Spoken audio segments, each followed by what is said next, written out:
नमस्कार, आप देख रहे हैं प्रदेश का सबसे भरोसेमंद news channel India news Rajasthan. मैं हूं आपके साथ राहुल राजपूत। आज हम बात करेंगे प्रशासनिक अमले में बढ़ते भ्रष्टाचार के मामलों की। प्रदेश में रिश्वतखोरों के खिलाफ भ्रष्टाचार निरोधक ब्यूरो की टीम की कार्रवाई लगातार जारी है। रोज नए मामले सामने आ रहे हैं, लेकिन फिर भी रिश्वतखोरी के मामले कम नहीं हो रहे हैं। ऐसा लगता है कि लगातार कार्रवाइयों के बाद भी घूसखोरों में कोई डर नहीं है। वहीं आज भारत छोड़ो आंदोलन की 75वीं वर्षगांठ के मौके पर पीएम मोदी ने नारा दिया है कि भ्रष्टाचार भारत छोड़ो। ऐसे में बड़ा सवाल यह उठता है कि अगर देश प्रदेश में जिस तरह से भ्रष्टाचार के मामले बढ़ रहे हैं, तो भ्रष्टाचार भारत से कैसे खत्म होगा। ऐसे ही कई सवाल हैं जिन पर हम चर्चा करेंगे आज बड़ी बहस में, और हमारे साथ जयपुर स्टूडियो से कुछ खास मेहमान जुड़ेंगे।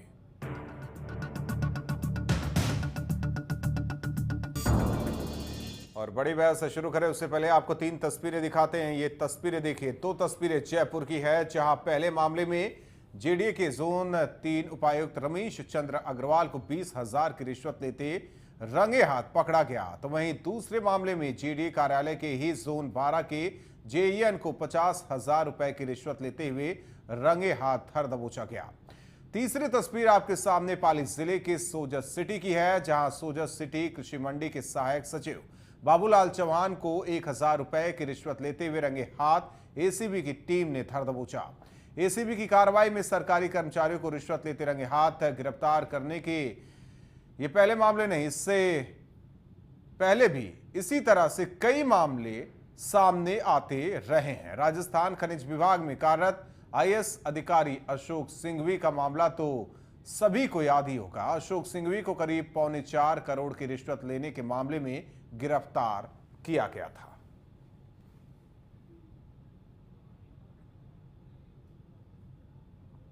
रिश्वतखोर अफसरों के खिलाफ एसीबी का हल्ला बोल लगातार जारी है और आज उसी क्रम में एसीबी ने एक बड़ी कार्रवाई को अंजाम देते हुए जेडीए जोन 3 के उपायुक्त रमेश चंद्र अग्रवाल को 20,000 रुपए की रिश्वत लेते हुए उनके घर से गिरफ्तार किया है। साथ ही एक दलाल पुरुषोत्तम शर्मा को भी एसीबी ने गिरफ्तार किया है, जिसके जरिए पूरे रिश्वत का जो ये खेल है वो चल रहा था, और दोनों ही आरोपियों को गिरफ्तार कर एसीबी कार्यालय लाया गया है, जहां उनसे पूछताछ जारी है। गौरतलब है कि कल भी एसीबी ने जेडी मुख्यालय में एक कार्रवाई को अंजाम देते हुए जेईएन को ट्रैप किया था, तो वहीं दूसरे दिन भी जेडी के ही एक अधिकारी को रिश्वत राशि लेते हुए ट्रैप किया गया है। वहीं ट्रैप के दौरान जो अधिकारी हैं, जो आरएएस अधिकारी रमेश चंद्र अग्रवाल, उनके मकान से 5,69,000 रुपए कैश भी बरामद हुआ है, जिसके बारे में वो कोई जानकारी नहीं दे पाए हैं। उसे भी एसीबी ने जब्त किया, उसके बारे में भी पूछताछ उनसे जारी है। फिलहाल दोनों आरोपियों से लगातार पूछताछ जारी है। पूछताछ में कुछ और मामले भी सामने आने की उम्मीद है। कैमरा पर्सन तनुष शर्मा के साथ विनय पंत, इंडिया न्यूज, जयपुर। और बड़ी बहस में हम सवाल, लगातार कार्रवाइयों के बाद भी घूसखोरों में क्यों नहीं है खौफ। तो लगातार कार्रवाइयों के बाद भी घूसखोरों में खौफ क्यों नहीं है? क्या रिश्वतखोरी सिस्टम का अघोषित हिस्सा बन चुकी है? प्रधानमंत्री का नारा भ्रष्टाचार भारत छोड़ो कैसे सफल होगा?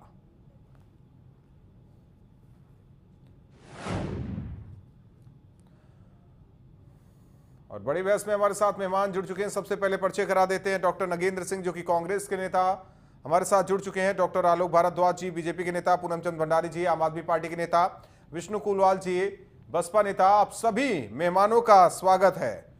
डॉक्टर आलोक भारद्वाज जी, ये कोई गैस सब्सिडी छोड़ने वाली बात नहीं है कि प्रधानमंत्री बोल देते हैं कि भारत भ्रष्टाचार भारत छोड़ो। सवाल इस बात का, देश का कोई ऐसा हिस्सा नहीं, देश का ऐसा कोई सरकारी डिपार्टमेंट नहीं जहां भ्रष्टाचार ना होता हो। सब जानते हैं घुसखोरी किस तरीके से होती है। राजस्थान की बात करें, हमें नहीं लगता कि कोई ऐसा दिन बीतता होगा कि एसीबी की कार्रवाई न होती हो, कोई ना कोई एसीबी के हत्थे न चढ़ता हो।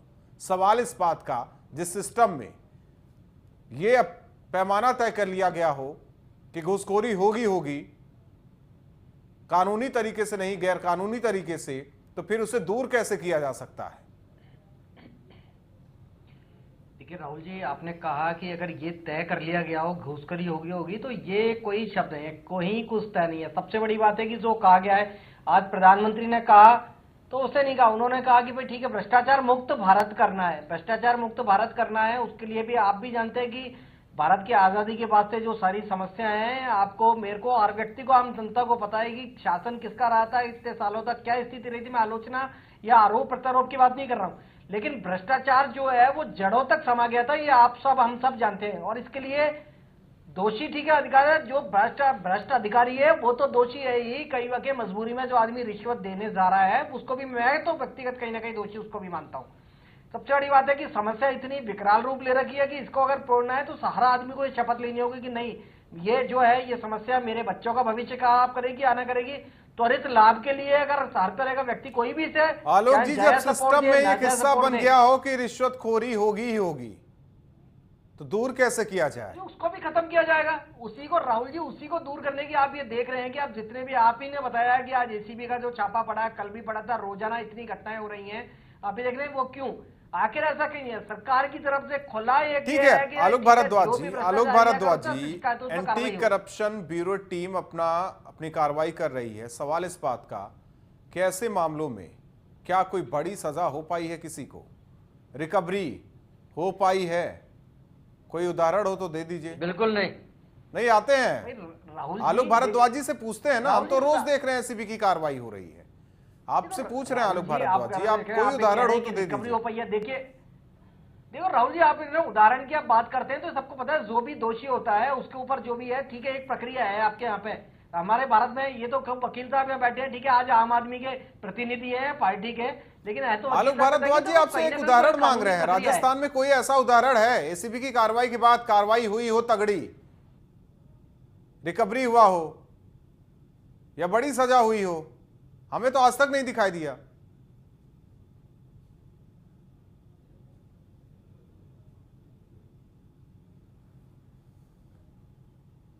आवाज आ रही है आलोक जी? तो जाहिर तौर पर पीएम मोदी ने साफ तौर पर कहा कि भ्रष्टाचार भारत छोड़ो। सवाल इस बात का, कोई ऐसा डिपार्टमेंट नहीं जहां रिश्वतखोरी ना होती हो।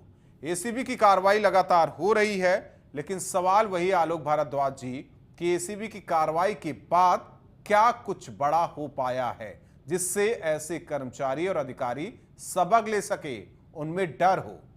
एक उदाहरण आपसे कह रहे हैं कि दे दीजिए।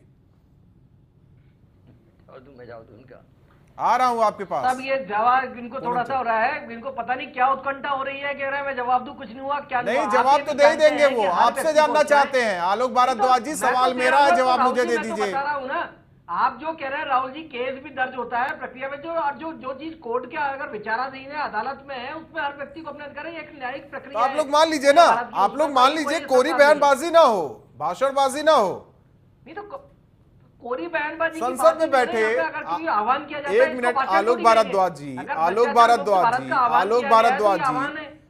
भारद्वाज जी, संसद में, लोकसभा में संख्या बल किसकी ज्यादा है? एनडीए की ज्यादा है।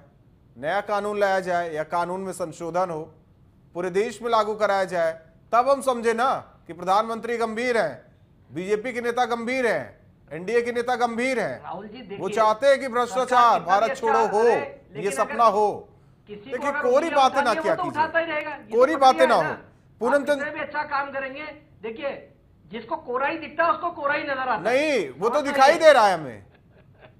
नाम के लिए एसीबी ने कार्रवाई कर दी, उसके बाद क्या होता है सब ठंडे बस्ते में मामला सब जानते हैं। आलोक भारद्वाज जी, थोड़ा तैयारी करके आइए, थोड़ा पढ़ लिख के आइए, थोड़ा ऐसे केस को लेकर स्टडी करके आइए, आपको पता चल जाएगा कि है क्या सच्चाई। पूनम चंद भंडारी जी, सच्चाई क्या है? सच्चाई क्या है? जी जी, मैं आपको 2 मिनट बताता हूँ जी। हमने हाई कोर्ट में याचिका लगाई थी कि जो एसीबी वाले पकड़ते हैं, रंगे हाथों पकड़ते हैं, रिश्वतें पकड़ते हैं, कई मामले पकड़ते हैं, उसके बाद जनता बहुत खुश होती है अखबार में पढ़ के कि वाकई बड़ा अच्छा है, पकड़ लिया। उसके बाद में क्या होता है ये शायद किसी को पता नहीं है।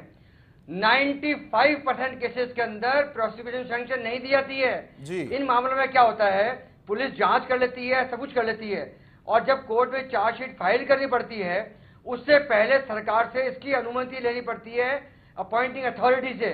और मैं आपको कहता हूं 95% में ये अनुमति नहीं देते हैं और वो लोग वापस नौकरी पर आते हैं मुझे तान करके। मैं आपका एग्जाम्पल 2007 के अंदर जी, जो आईएएस है वो उनको अभी तक सैंक्शन नहीं दे रहा। हाईकोर्ट ने कई बार ऑर्डर कर दिए हैं, लेकिन सैंक्शन, गिरिराज सिंह जो गवर्नर हाउस में भी रहे, सब जगह रह रहे हैं, सैंक्शन आज तक नहीं मिली है। तो मैं यही कह रहा हूं, आप एक एग्जांपल मान रहे हैं, कन्विक्शन की बात तो दूर है, कन्विक्शन तो तब होगा जब मुकदमा न्यायालय में पहुंचेगा। 95% में तो मेरे पास रिकॉर्ड रखा हुआ है सारा, मैं आपको लाके दिखाता हूं। 95% वो रिकॉर्ड दे दीजिए, आलोक भारद्वाज जी थोड़ा सा पढ़ लिख लेंगे, समझ जाएंगे कि क्या होता है। बिल्कुल दे दूंगा मैं, अगली बार जवाब दे दूंगा। इसके अलावा एक बात और बताता हूं मैं, एक मिनट, पूरी प्रक्रिया आप उसको मैं आपको, अरे मैं तो डॉक्यूमेंट्री एविडेंस लाऊंगा ना।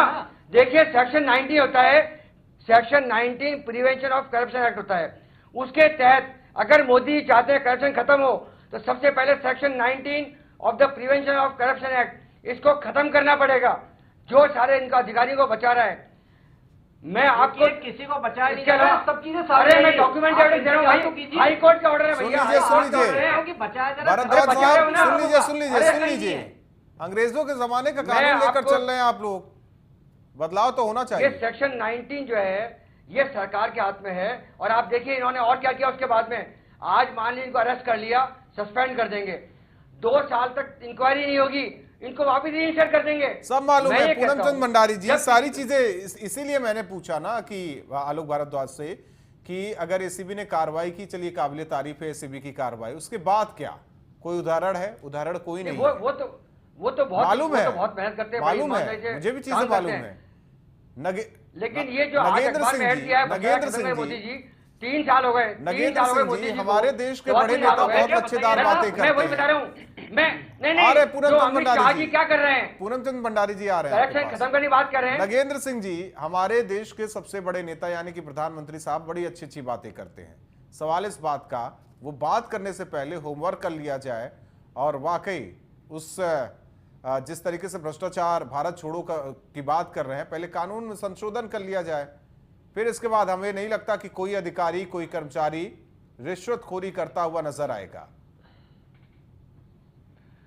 निश्चित रूप से राहुल जी, वाकई में जो हालात हमारे सामने हैं, जिस तरह के से एसीबी की कार्रवाइयां होती है, सीबीआई की कार्रवाई होती है और एक बहुत बड़ा स्कैंडल हमारे सामने आता है या इस तरह के भ्रष्टाचार के मामले सामने आते हैं, लेकिन बाद में कहीं ना कहीं जो है कानून की पेचीदगियों में और जिस तरह के कानून की जो धाराएं हैं उसके आधार पे कहीं ना कहीं जो दोषी हैं वो बच के निकल जाते हैं, उनको सजा नहीं हो पाती। ये मुद्दा कहीं ना कहीं बिल्कुल बहुत वाजिब मुद्दा है और आपने उठाया है, उसके लिए आप साधुवाद के पात्र हैं। निश्चित रूप से इसके लिए कुछ ना कुछ कार्रवाई, चाहे संविधान में संशोधन हो, चाहे इस तरह के कानून बनाने की बात हो, वो होनी चाहिए। मैं पूरी तरीके से जो है इसका समर्थन करता हूँ, लेकिन आप तो जहां तक अच्छी बात है, सुन लीजिए आलोक जी, किसकी थी, सुन लीजिए, सुन लीजिए, सोच है वो लेके सुन लीजिए आलोक जी, लेकिन जिस तरीके से जिस तरीके से हमारे माननीय प्रधानमंत्री जी के ऊपर जो आरोप लग रहे हैं, आज तक वो उन आरोपों का जवाब दे नहीं पा रहे हैं। आप ये देखिए, मैं तो आपकी बात का जवाब दे रहा हूँ। जो हमारे प्रधानमंत्री काला धन ने कहा था 1 रुपए में से 15 पैसे नीचे आता, उसके बाद कितने साल आपकी सरकार रही, क्या किया था ये तो बताओ उसमें। राहुल जी, आप लोगों ने क्या कर दिया? भ्रष्टाचार मुक्त भारत का आह्वान किया। ऐसे कमान से कौन सा तीर निकाल के छोड़ दिया आप लोगों ने कि बेहतर हो गया? चल तो ऐसे ही रहा है। हाँ, ये कह सकते हैं कि सरकार पर आरोप नहीं लगा है, लेकिन कर्मचारी और अधिकारी वैसे रिश्वतखोरी कर रहे आते हैं। नगेंद्र जी आपके पास आते हैं, यहाँ एक ब्रेक के लिए रुकते हैं, बड़ी बहस जारी है।